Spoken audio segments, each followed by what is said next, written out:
He pursue his engineering in ITB and architecture. Yeah, oh, I see. Again, why I asked Pak Hiramsyah, because again, Pak Hiramsyah is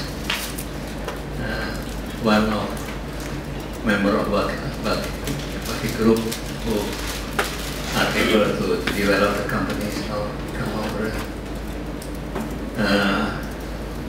best property company in Jakarta, Indonesia. So again, these sessions will be lectured by Hiramsyah.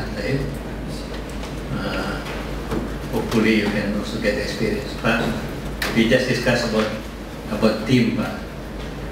Yes, as a individual, you need to be source of inspirations. You have to be creative, innovative.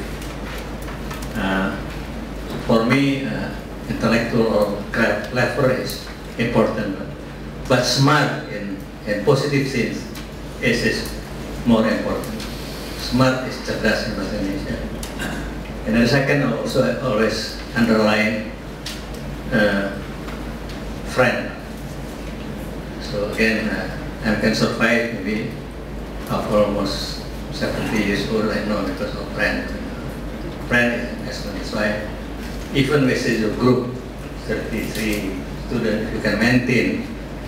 Who knows, some of you become a big conglomerate, then become big conglomerate, you know. Muhammad can become a petrol company, big petrol company, and others. You know. This is an investment. So again, I will let Pak Hiramsyah Wisnu, I don't want to be here. Again, please also ask sharp questions to him. Again, I hope you can learn from his experience and become your knowledge, your input for your future. Big hand for Pak Hiramsyah.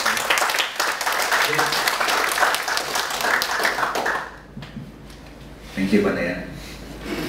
One of my, what do you call it, one of the living legend of ITB Bandung.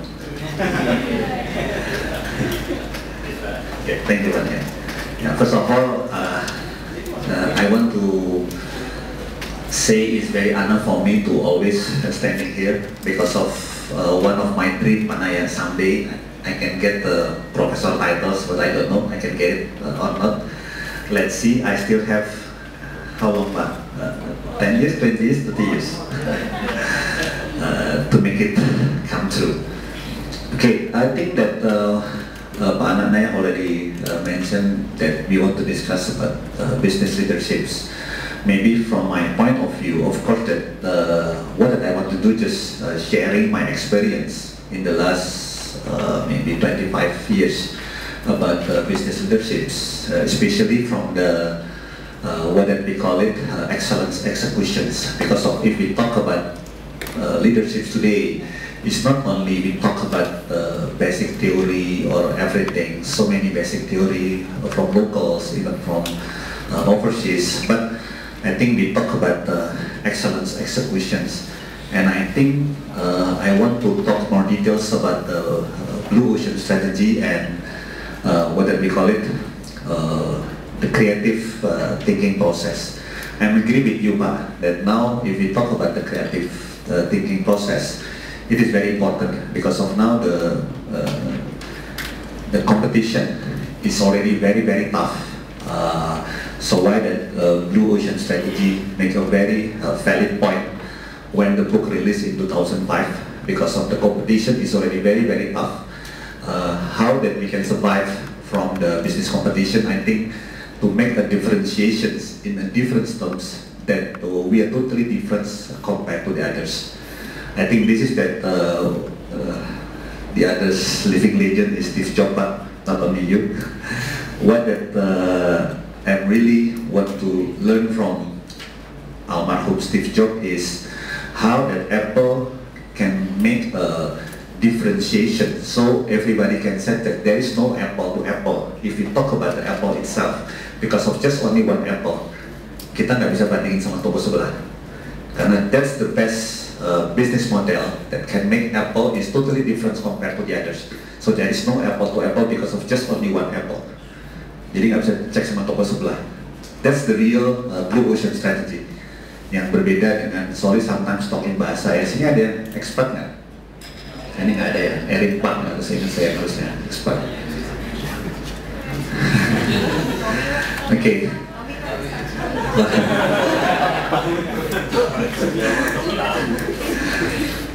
Okay, let's talk more details about the business leaderships leading a team to a sustainable competitiveness. I think Pak Naya already mentioned about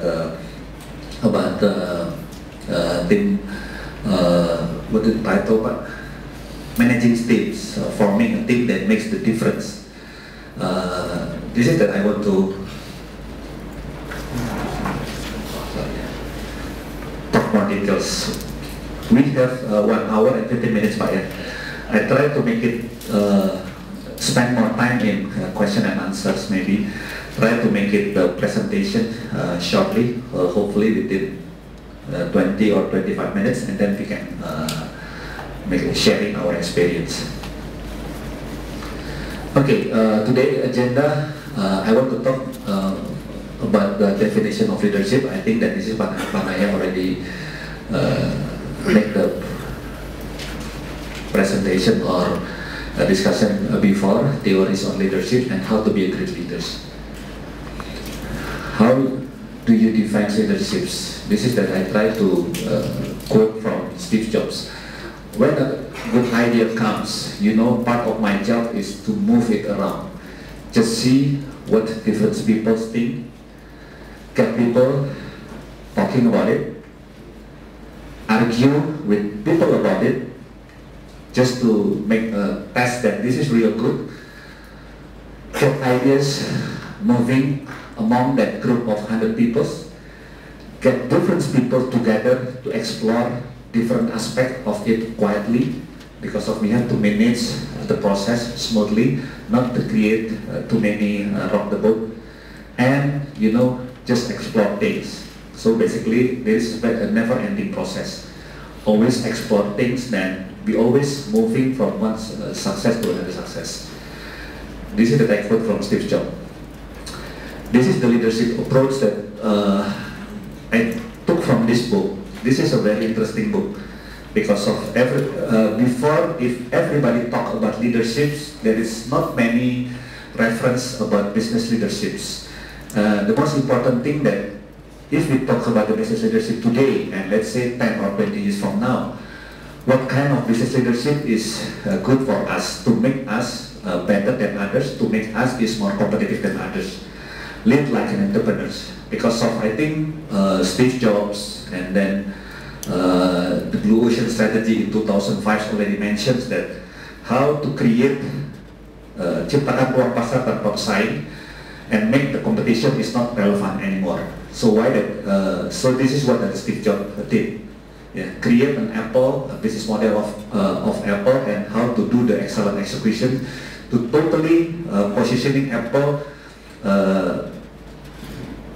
in the different situations that nobody can compare Apple with others. So there is no Apple to Apple, just because of just only one Apple. If we talk about business leadership's approach from the day one till today, there is 3 approaches of leaderships. Number 1 is transactional leaders. Number 2 is transformational leaders. And now, what it's already applied and shown by Steve Jobs is what we call it the entrepreneurial leaders. This is that quote from this book, Lead Like an Entrepreneur. If we talk about the transactional leaders,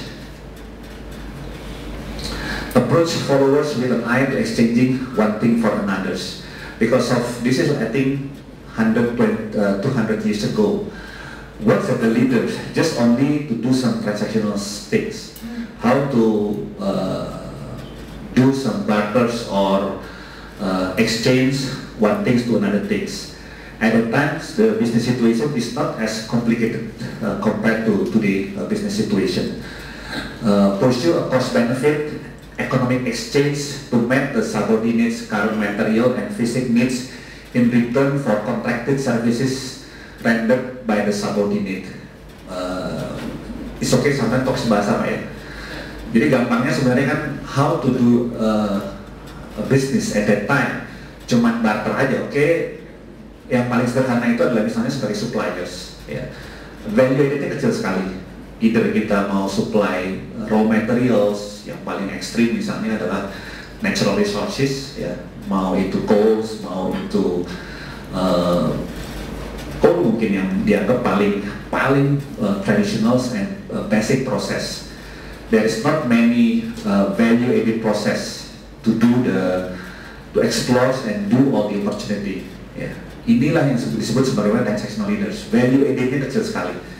This is that start maybe 200-300 years ago. What the business, because of at that time is not as complicated today.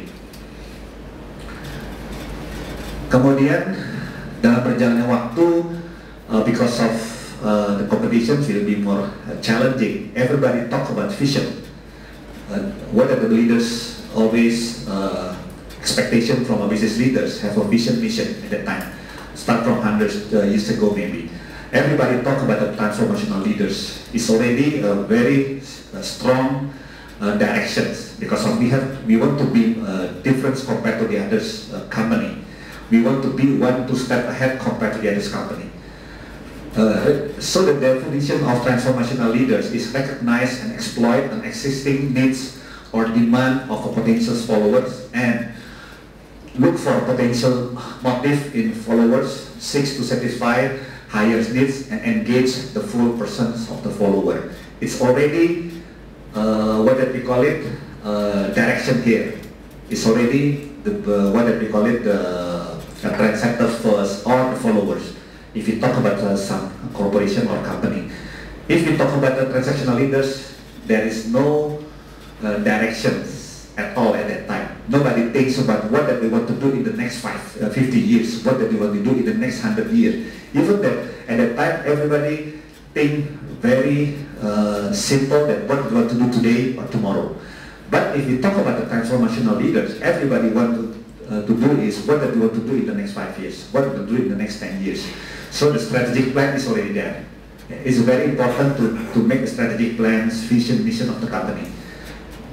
It's already, they put a long-term thinking process. Recognize the transactional needs in the potential followers, but tends to go further. It's already start to put what we call it, sustainability. Yeah. This is that everybody start to thinking about sustainability, keberlanjutan. Kalau sebelumnya orang hanya berpikir gimana makan hari ini, gimana besok, gimana next week. Tapi if we talk about transformational leaders, udah berpikir mengenai sustainability. Tends to go further, seeking to arouse and satisfy higher needs, to engage the full person of the follower to a higher level of needs according to Maslow hierarchy of needs. Mungkin semua juga udah baca mengenai hierarchy of needs-nya Abraham Maslow, dari mulai yang basic needs, ya, pangan, kemudian sandang, papan, kesehatan, kemudian education sama leisure, hiburan. Okay, now we talk about entrepreneurs leaders. Today's situation, especially show by Steve Jobs. What's the difference between transactional leaders, transformational leaders, and entrepreneurs leaders? As already mentioned to you that if you talk about transactional leaders, leaders adapt to various situations, focus in one. It's just only the day-to-day activity. They are not thinking about the futures. They are not thinking about sustainability, development of tasks and people behaviors, situational analysis, design emphasis. Very simple business process. Very simple way of thinking. And then if you talk about transformational leaders, they are more focused on the organization than before, changing attitude because of it's already a directions. Because if you talk about the directions, so it's a moving situation, is already focused on change, perubahan, patient, stake in the ground, creative rearrangement is already start, committed investment, symbolic communications, long-term, stay the course. So already talk about the sustainability. Now the situation is we talk about the entrepreneurs leaders. Focus on the opportunity. Because of the business competition is very, very tough. Sometimes the opportunity is not easy like before because of the competition is very tough. It's already so many players on the industry. It's already so many players on the competition itself. Finding like-minded people, we need all the people that totally commit to the business process. Focus on buildings or creating patient, a moving state. I think this is already totally different if you see compared to transformation leaders. A stake in the ground, but moving state is already, we need what we call a dynamic person. Everyone has to be prepared for a very dynamic situation. So flexibility is very important, mindset is very important, because of one of the biggest issue, one of the biggest problem is always management changes. And now we are in the situation that we have to change everything. Karena kan yang paling abadi adalah ketidakpastian atau perubahan itu sendiri. Jadi kalau hari ini ada orang yang masih tidak bisa fleksibel, tidak bisa atau tidak siap menghadapi perubahan, dia pasti akan dilindas oleh perubahan itu sendiri. Berubah cepat sekali itu. Saya masih pakai, walaupun saya hari ini masih pakai BlackBerry, tapi saya masih pakai Nokia. Nokia, even BlackBerry, jangankan Nokia, Symbian, tapi even BlackBerry juga hitungannya mungkin udah tahun. Nokia bahkan mungkin udah benar-benar sunset. Karena now kalau kita lihat grafiknya, Android udah lompat jauh. Even Apple udah mulai drop. BlackBerry apalagi, jangan ngomong Nokia atau Symbian. Contoh, padahal mungkin 5 tahun lagi Nokia is market leaders. Nobody think at that time that Nokia will be like today. Today, 3 years ago, BlackBerry is a market leader in the worldwide global competition. Nobody think that today BlackBerry will be sinking. Indonesia BlackBerry masih okay, tapi it's only matter of time. Akan disalip oleh Android. Itu adalah yang situasi yang paling dinamis. And then the difference that very important too, that the communication itself. Before we talk about the symbolic communication, now we talk about intimate and personal communication, especially because of the social media. The impact and influence of the social media. Sekarang itu udah nggak bisa lagi kayak zaman dulu gitu ya, semuanya jaim. Sekarang itu orang udah harus lebih intimate personal communication, karena juga impact daripada social media. Makanya style of communication-nya itu juga harus berubah. Nggak bisa lagi seperti dulu. It's like a symbolic communication, like Pak Harto maybe. Tapi kalau sekarang bahasa SBY adalah bahasa terang. Udah nggak bisa lagi pakai symbolic situation. Harus semuanya bahasa terang. Dan yang paling penting adalah intimate, our personal communication. Karena semua merasa penting. Jadi ini yang juga mungkin mesti dilihat lagi if we want to go back to the Abraham Maslow hierarchy of needs theory. Karena sebelumnya kalau kita orang bicara mengenai self-esteem, puncak daripada needs seseorang, sekarang even orang yang belum punya basic needs yang masuk di minimum requirement pun udah required untuk dia diakuin sebagai seorang manusia, di Wongke istilahnya kalau bahasa Indonesia.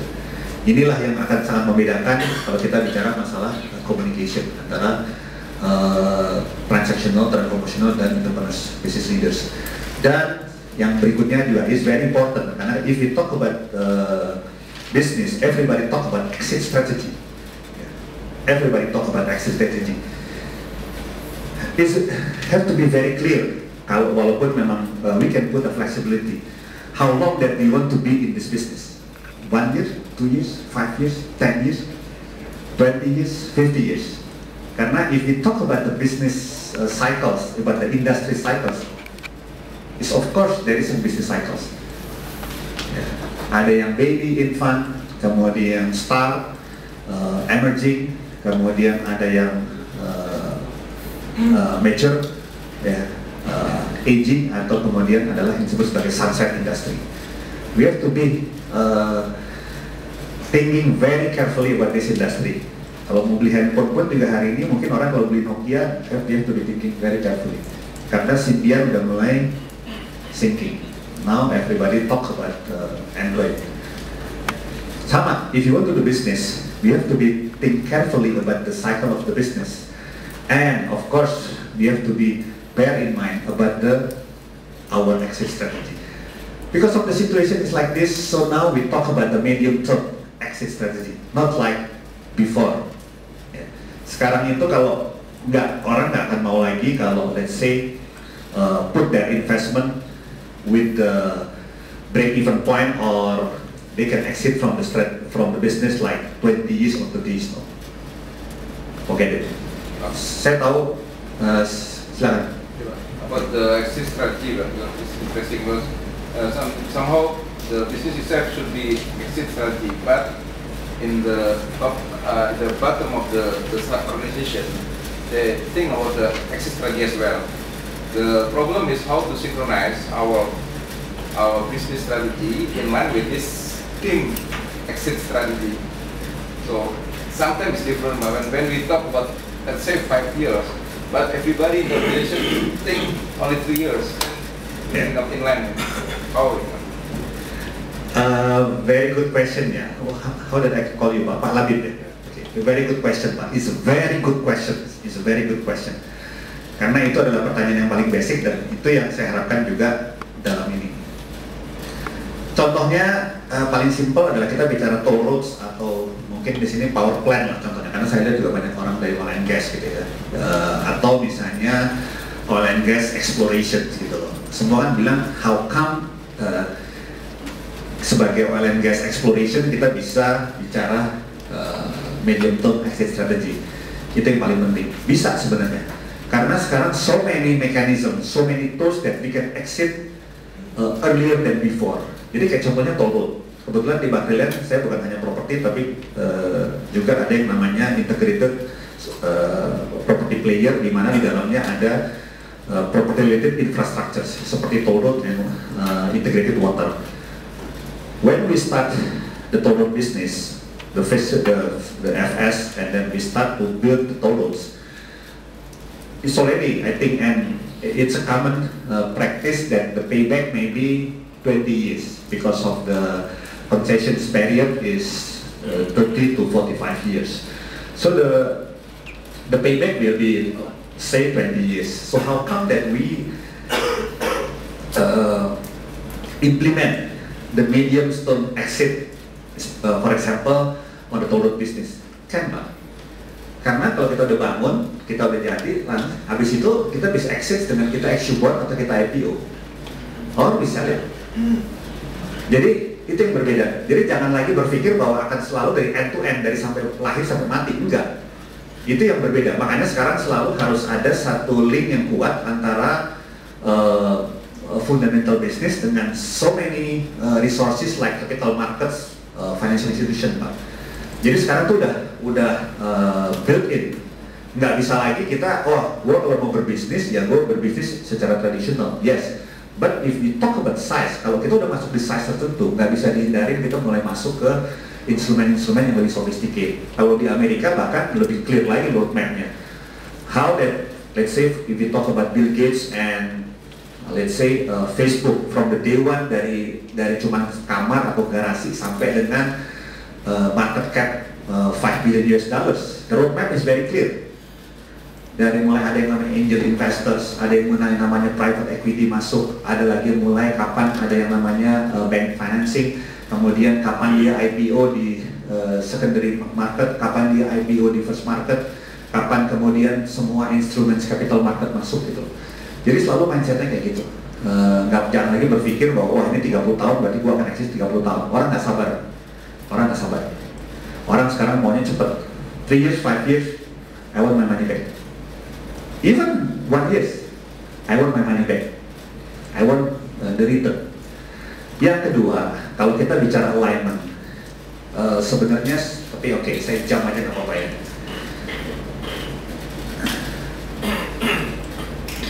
This one, fair process. This is a totally different ball game when we are running a corporation today compared to 10 years or, of course, 100 years ago. Fair process.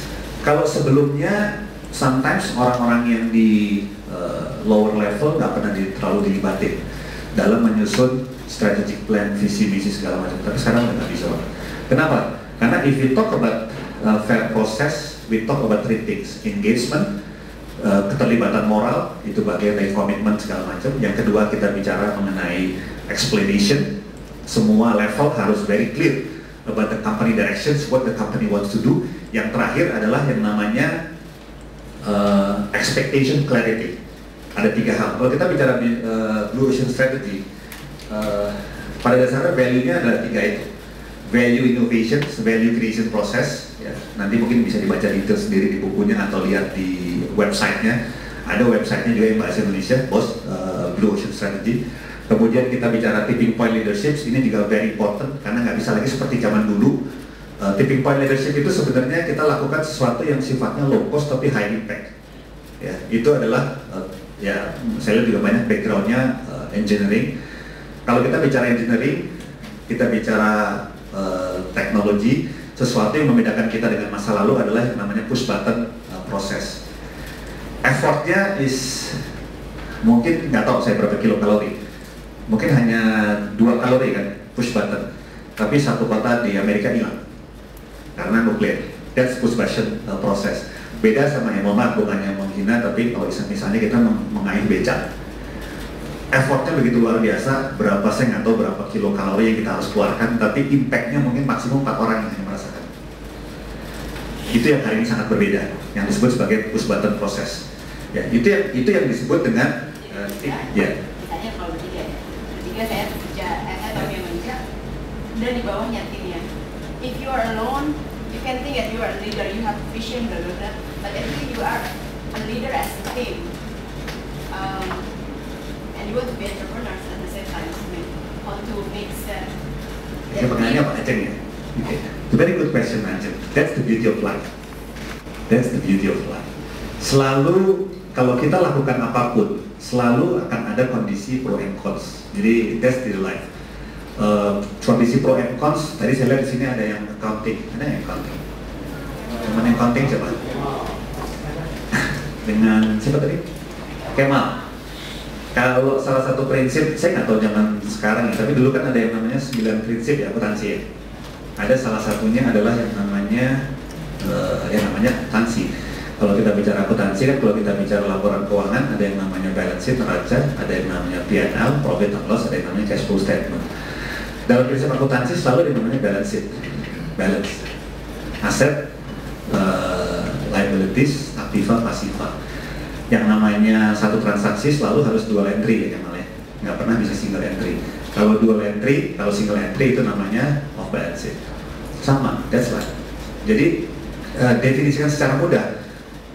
Saya walaupun bukan accounting, background saya sama Pak Muhammad Daniel, saya arsitek ITB, tapi saya bisa ngajarin anak saya kelas 6 SD ngerti basic accounting dalam waktu setengah jam. Gimana caranya bikin balance sheet, gimana caranya bikin P&L, income statement sama cash flow statement dalam waktu setengah jam. Kelas 6 SD anak saya, bukan anak orang lain. Termasuk kalau saya jadi guest lecture, benar. Saya ambil contoh, saya keluarin dari dompet saya buat 100.000 nih. Dari duit 100.000 dalam waktu setengah jam, gimana kita bisa bikin balance sheet secara sederhana, income statement secara sederhana, sama cash flow statement, supaya orang bisa memahami apa sih sebenarnya yang namanya accounting. Gampang kok, accounting itu very simple kalau dibikin sederhana. Kalau dibikin complicated, ya jangan dulu bicara FIFO, LIFO segala macam, bicara sederhana aja. Dari duit 100.000 taruh sebagai cash, taruh tulis cash 100.000, sisi lain pasifanya mau sebagai apa? Equity atau bagi equity, beli yang modal gitu ya, kemudian beli pensil 10 biji 1.000 jadi 10. Tangan saya aja pas SD bisa bikin yang namanya balance sheet secara sederhana. Balik ke pertanyaan Ajam, selalu ada yang namanya pro and cons, selalu ada yang namanya hak dan kewajiban dalam kehidupan. That's the philosophy of accounting, dual entry. Kita pun sebagai employee juga selalu ada yang namanya hak dan kewajiban.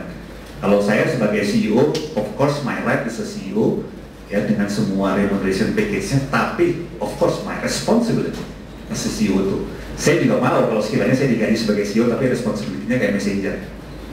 Ada nggak kira-kira? Itu adalah namanya non balance sheet, bukan balance sheet, nggak balance antara aset dengan liability, antara aktiva dengan pasif, harus selalu balance hak dan kewajiban. Sama kalau kita selalu kalau kita sendirian easier, karena saya bilang terutama buat orang Indonesia, once the biggest problem adalah communication and coordination. Itu the biggest problem and the biggest cost. Ya, karena orang kita tidak terlalu terbiasa, tapi sekarang jauh berubah, dididik untuk punya skill coordination dan communication. Saya terus terang, zaman saya sekolah dari TK sampai saya lulus ITB, kalau bicara assignment antara individual assignment dengan group assignment itu paling 5% atau 10% maksimum group assignment. Artinya apa? Saya tidak terbiasa untuk teamwork dengan teman-teman saya. Beda nih kalau di sini. Semua tugasnya adalah group assignment. Ya gimana saya punya kemampuan teamwork yang bagus tuh? Orang saya nggak pernah dilatih kok untuk jadi teamwork. Beda sama orang di luar negeri misalnya. From day one, assignment mereka semua adalah grup. Itu yang beda. Nah, problemnya kalau sendiri tadi di mana-mana kan kalau 3 pasti kan kemampuannya 3 kali daripada sendiri. Sendiri gampang. Oh kita nggak perlu, kita biar the only boss. Tapi problemnya adalah kalau bertiga itu secara teoritis harusnya kapasitasnya naik 3 kali, benar kan? Tapi problemnya how that communication. Nah caranya sebenarnya gampang adalah cari orang-orang yang saling melengkapi. Tuhan sudah mencontohkan badan kita begitu indah karena punya 2 tangan, 2 kaki, 1 kepala. Coba kalau badan kita kepala semua, kira-kira serem nggak? Ajeng lari nggak lihat saya datang ke sini kepala semua ada 10, nggak ada tangan, nggak ada kaki, nggak ada badan. Kalau masih foto, itu contoh dari Tuhan bahwa keanekaragaman ini jangan dianggap sebagai problem. Keanekaragaman ini kalau kita berpositif thinking dan bisa dikoordinasikan oleh otak, semua sepakat kaki kiri sama kaki kanan